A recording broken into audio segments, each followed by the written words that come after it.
precious, don't you dare. It will rot your brain. It's clobber time! Hello, I am Nathan, call me Nate Marchand. Welcome to But I Digress, and I'm here with my friend and yours, Sergio Garza. I forgot your last name there, buddy. Alright.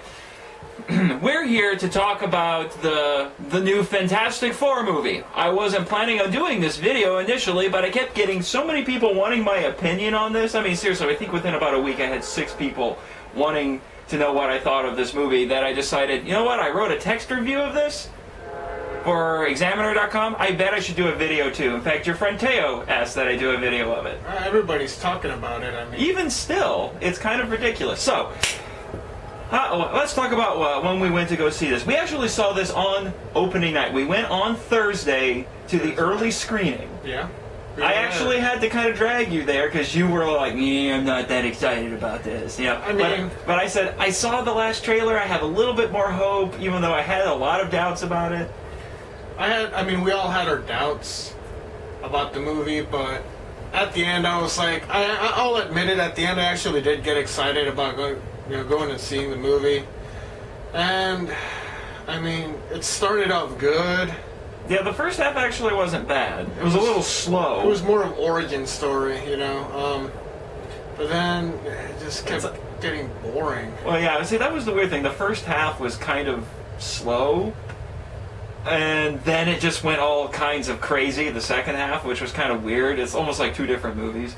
But when you and I walked out of the theater initially, just mixed feelings. Yeah, we had mixed feelings. We talked a lot about it coming back to your house, which is where we're recording this video right now, on location. And we were thinking, well, it wasn't so bad, it was okay. But then the more we talked about it, the more we thought about it, the less and less we liked it. Which was weird because even in my my review for Examiner, I was a lot nicer to it than most people were being. I mean, it has 8%. 8% on Rotten Tomatoes. It's insane. It's the more and more we thought about it and more we talked about it, the more angry we got, because we realized at first we were like, well, it really wasn't that bad. But then after a while of putting thought and words in it and the conversation, we were like, it sucked. Yeah, it was pretty bad, although I still didn't think it was quite as bad as what other people were saying about it, which was kind of weird. You know, it wasn't rage-inducing for me like the new Terminator was. Well, and that's the thing. The thing is that there are always going to be critics that are going to go harder on these movies, but, you know, that's their job. A lot of fans hate this movie, too. I've heard a lot of fans who hate this. I'm just saying, in general, you know, critics are going to go hard on that. Yeah, yeah. Well, and it hasn't helped that Marvel's been distancing itself from this movie for a long time. All I got to say is, if I was Marvel Studios, I'd probably be pretty pissed. Well, Marvel in general, I think, has just been upset with this, but I guess we can thank Trank for all of that. I mean, this movie's had nothing but trouble from the get-go. I don't even know. I don't know if this guy's going to be directing movies in a while, man. Oh well, I mean, we saw Chronicle, and we thought Chronicle was all right. I mean, it wasn't the greatest thing ever, but it did bring some interesting ideas to both the superhero concept and to found footage movies in general. You know, with some of the ways of how the movie was done. And, you know, the story was very X-Men-esque, we kept thinking. You know, one character in particular, we kept joking how he was really Magneto. You know? The thing with the new Fantastic Four movie that, in my opinion, caused it to fail as much as it did was the fact that it was trying to be too dark. And that's not how a Fantastic Four movie should be. I mean, the older movies, the 2005 and 2007 movies, they were bad, but at least they were somewhat colorful. And they were closer in tone, yeah. I felt, to it. I mean, they weren't without their problems, but I still thought they were closer to the tone. And honestly, I would say, with maybe one exception, I thought that they did the characters better overall in there. Which, you know, I don't think anyone's going to hate me for saying that, you know. But the thing that really hurt this was I don't think Josh Trank quite understood what the Fantastic Four was supposed to be Fox realized that he was not making the movie that should be made.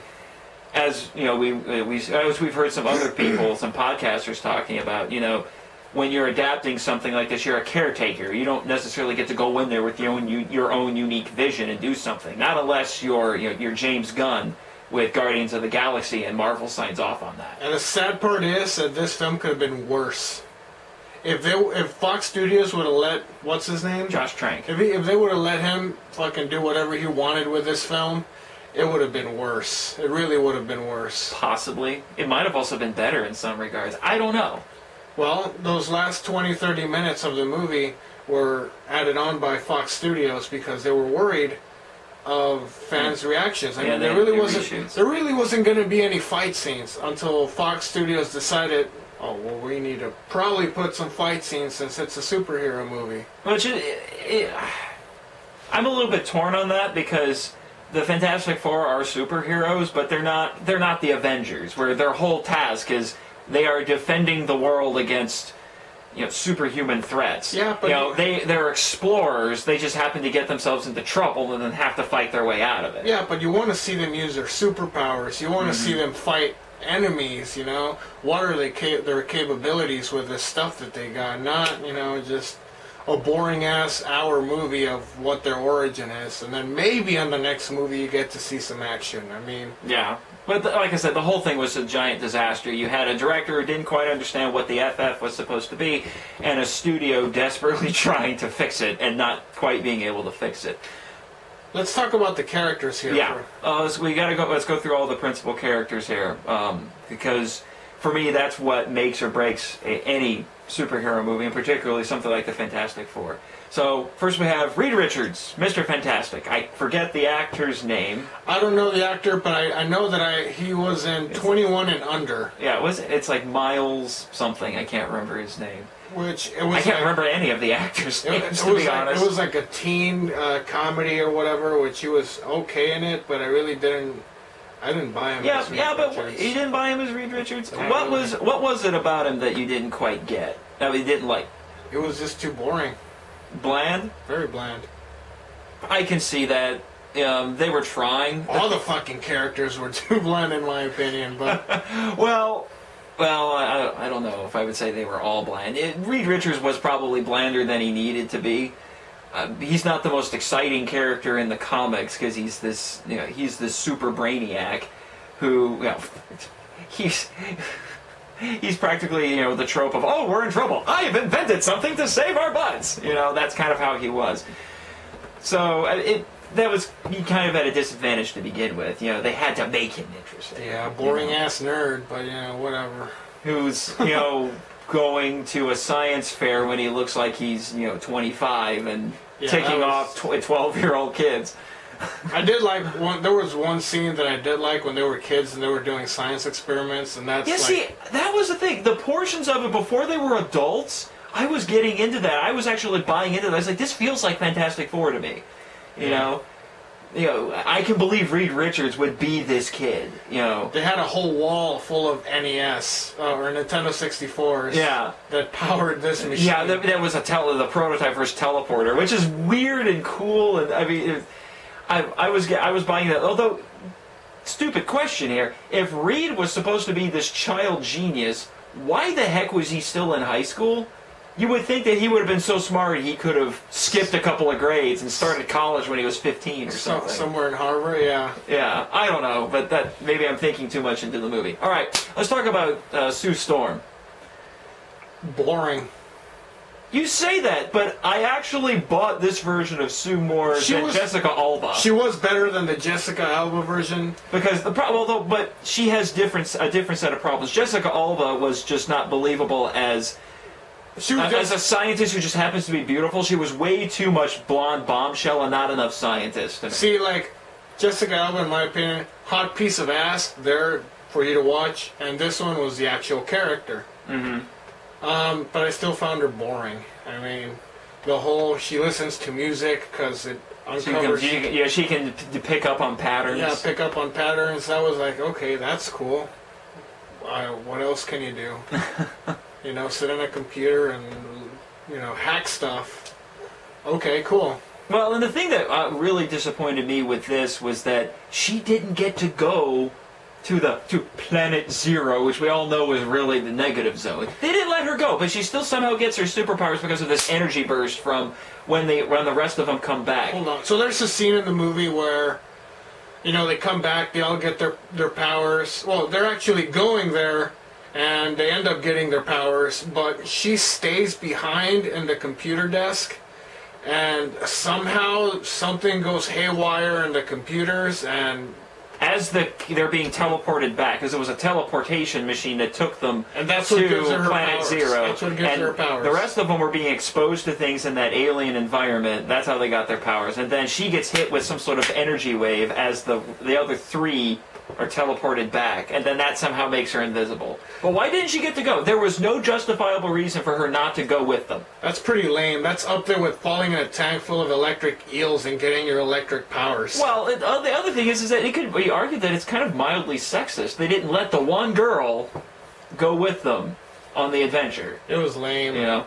But now let's talk. Now Johnny Storm, which I initially thought this would be the controversial character, and it's ended up being he's just one of the many weird things in this movie. He was there. Michael B. Jordan, the one actor whose name I remember, probably because he's almost the same name as a basketball player. But Michael B. Jordan. That's why he has to have the B. But they made the decision. This is not the first time this has happened. Obviously, they decided to make a traditionally white character a black guy. Admittedly, they don't draw attention to the fact that he's black, which I appreciate, but I also understand that the reason they did that is because they want to have a token black guy, because people in Hollywood have this crazy idea that black people won't, I guess, watch a movie about 4 white superheroes. No, I think it's just them trying to be edgy, which is something that Marvel's been doing in their comics lately, like turning male characters into female characters and fucking white and Mexican and black, and it's just, I don't really care for it. Yeah, it is kind of weird, but I mean, overall, I mean, he's not bad. He's not a bad actor. And the character isn't that bad. I mean, he might be, out of all of them, the closest, maybe, to the original comics, although I don't feel like they still quite got him right. You know, he's like, he's the rebel, but he's also super smart and an engineer. I'm like, he can weld I don't shit, think, so.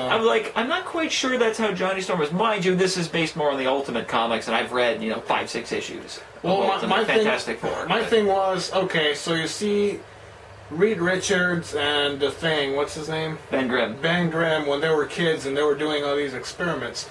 But they really never cut to Sue and Johnny when they were kids and what they were doing. And they claim that Sue Storm was adopted, but you never see any of that backstory. They just throw it out there. Which is kind of a weird anyway, because I think that decision was made instead of having Johnny be adopted, they had Sue be adopted, because apparently having a white family adopt a black boy is mildly racist. Oh, whatever. But a black family adopting a white girl is not? That's the least of the fucking problem in this movie. Yeah. Now, speaking of Ben Grimm, let's talk about him.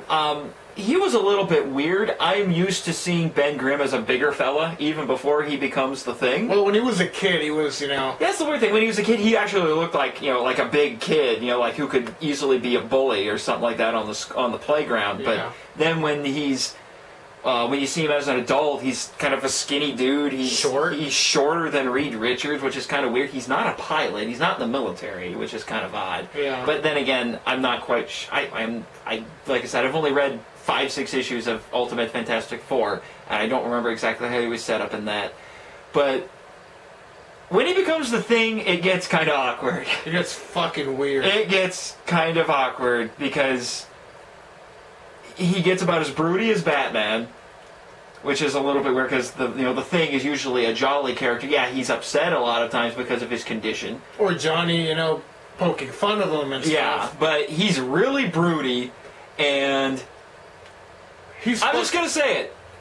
He's naked the entire time, no pants. And what makes it even weirder is when he became the Thing, he somehow got neutered because he has no penis. And I don't understand why that way. He became a stone creature and lost his stones. I mean, that's kind of weird.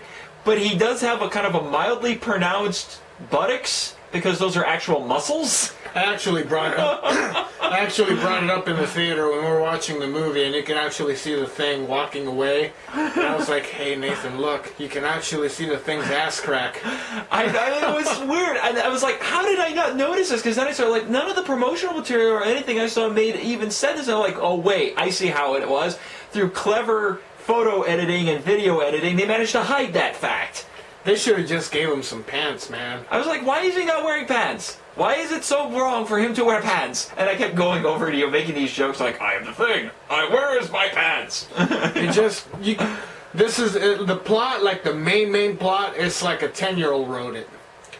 So they go to this, science lab to build this teleportation machine, not time, a transporter, whatever. They go on a DeLorean and the DeLorean. No, so they make this transporting machine, and they go get their powers, leave Victor Von Doom behind, come back.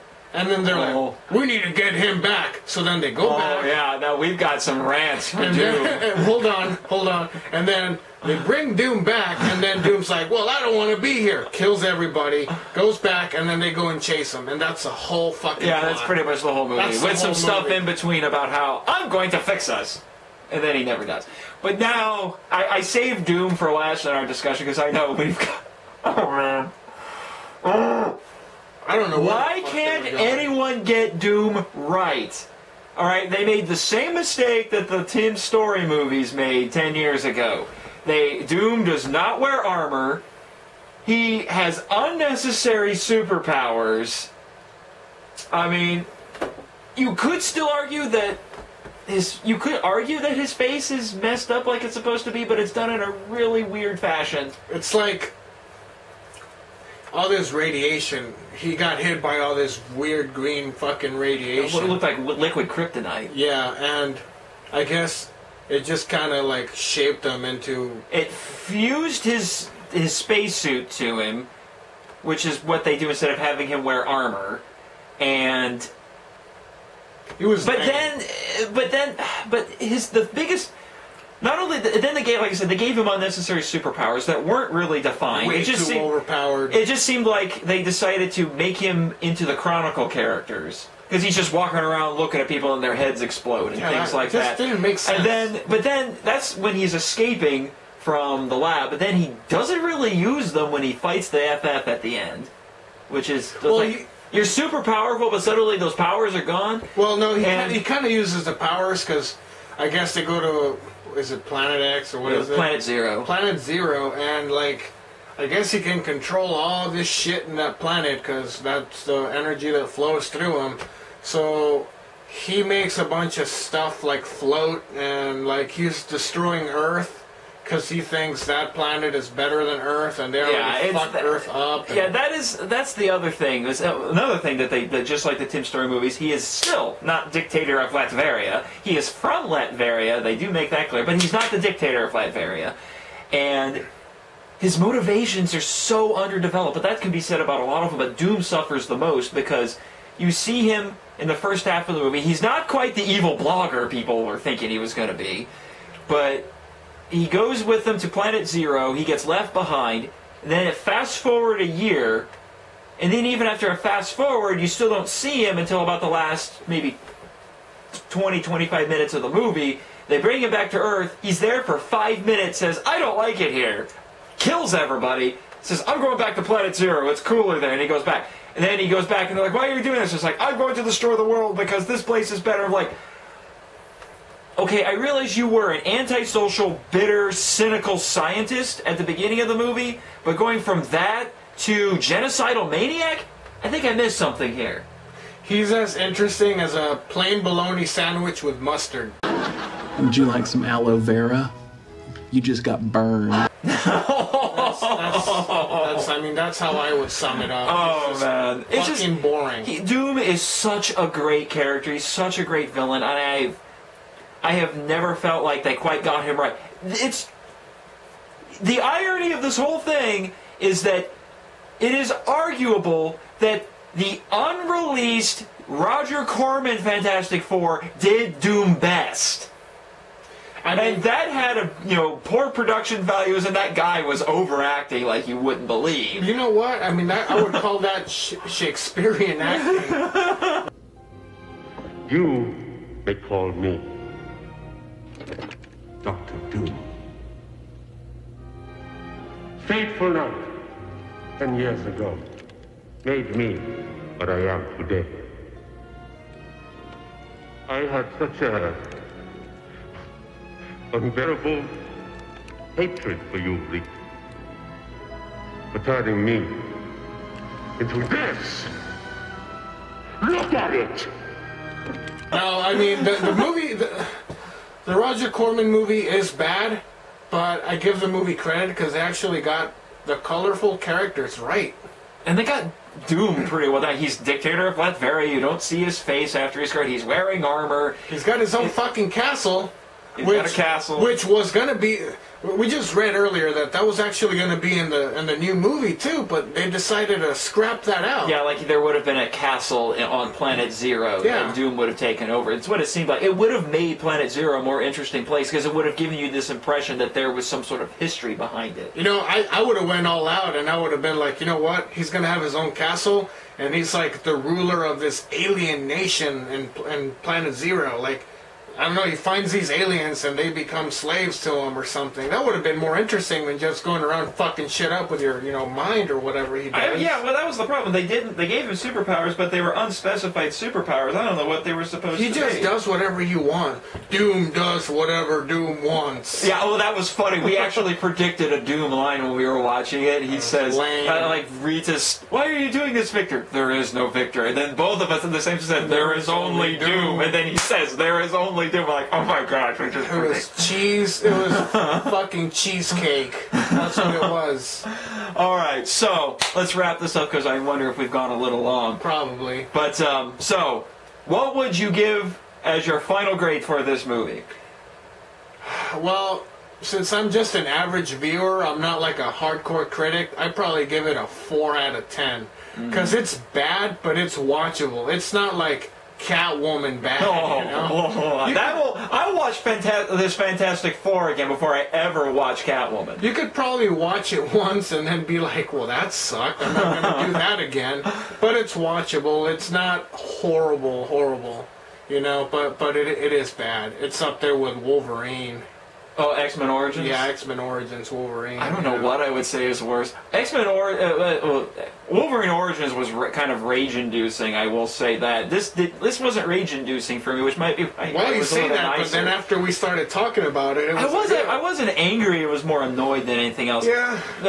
That's why, for me, oh man, giving this a rating is hard, because when I wrote my text review, I gave it 3 stars out of 5, which I guess is technically a 6 out of 10.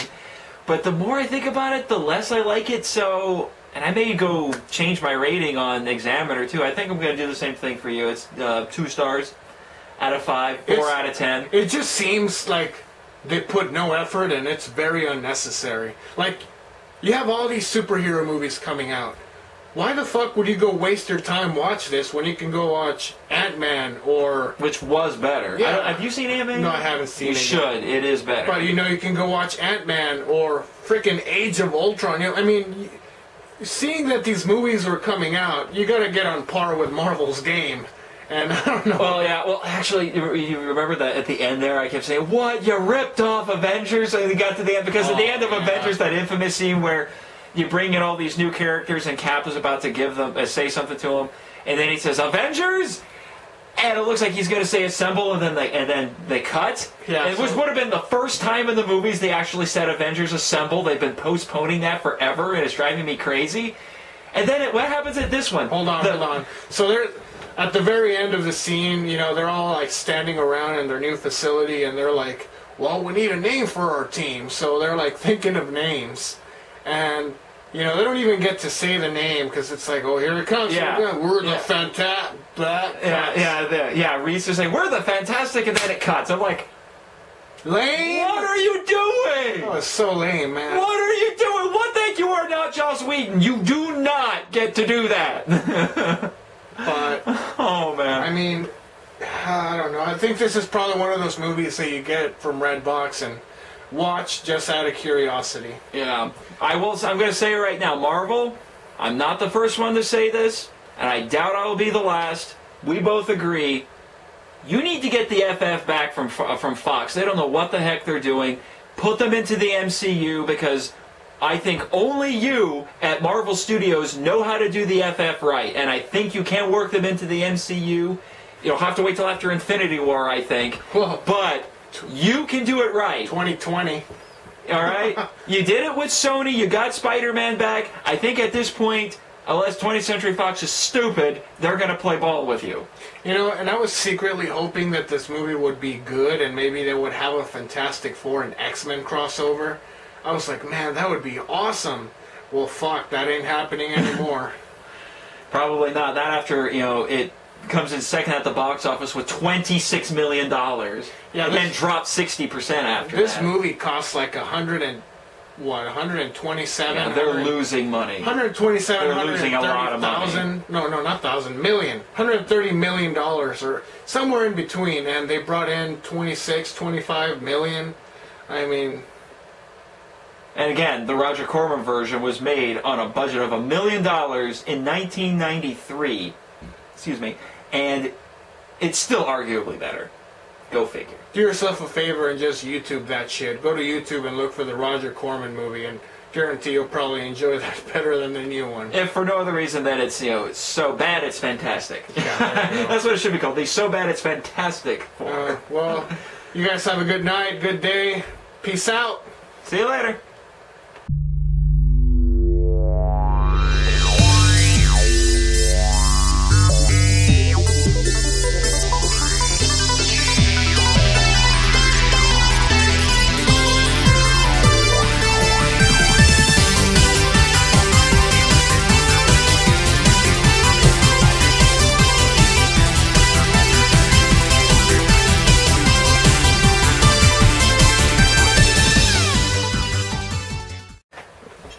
Get the show on the road. Hopefully I won't run out of memory this time.